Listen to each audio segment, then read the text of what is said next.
Eh bien, bonjour à toutes et bonjour à tous. Je suis très heureux de vous retrouver. D'ailleurs, vous le voyez au son de ma voix et j'espère que vous allez bien. Bien, dans cette vidéo, nous allons voir quelque chose de très classique qui consiste à faire des additions, à faire des sommes, à faire des cumuls, etc.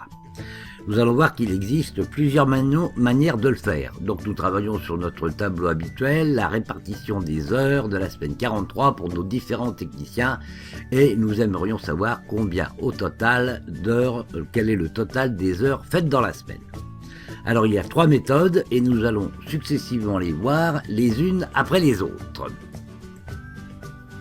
La première méthode, que j'ai appelée la méthode A, vous voyez comme c'est original, eh bien ça consiste à faire les calculs à la main avec l'aide de la souris. Alors ça risque d'être très fastidieux si vous avez un grand tableau avec beaucoup de lignes et beaucoup de cellules à additionner, mais surtout vous pouvez faire des erreurs.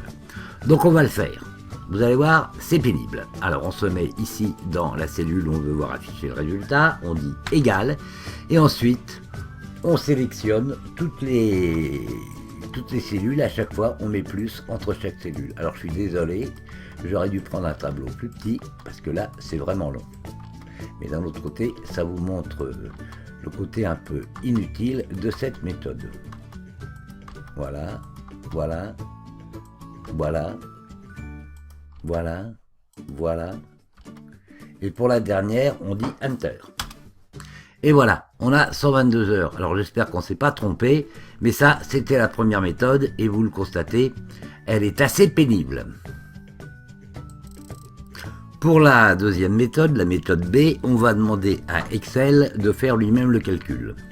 Alors on va utiliser une fonction qui s'appelle fonction somme, SO2ME. Donc c'est pareil, vous mettez dans la cellule où vous voulez voir afficher le résultat, vous montez ici dans la barre de formule et vous dites égal, toujours dire égal, et vous tapez SOM et vous voyez Excel déjà vous l'affiche. Donc vous faites un double clic dessus. C'est la fonction somme. Et bien une fois que vous avez mis la fonction somme, vous sélectionnez la plage, vous fermez la parenthèse et vous dites Entrée. Et voilà, le résultat est affiché. Reconnaissez que cette méthode a quand même été beaucoup plus rapide que la précédente.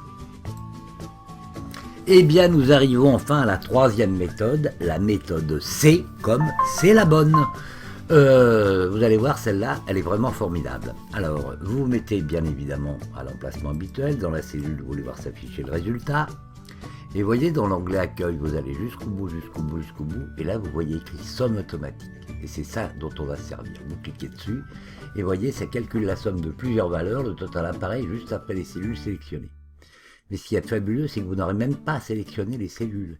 Excel va reconnaître que vous voulez faire la somme de la cellule, je ne sais pas, L4 à la cellule L24. Alors je le fais, je clique, c'est parti, regardez bien ici en bas ce qui va se passer. Je me remets là et je clique. Et voilà, ça y est, 122 heures comme les deux autres. Et vous voyez, Excel a bien reconnu ici que ça allait de L4 à L24. Il fait la même chose pour toutes les cellules qui le précèdent. Bon, j'espère que cette vidéo vous aura été utile. Je vous remercie de l'avoir regardée. J'en prépare une autre et je vous dis à très bientôt pour la prochaine. Au revoir!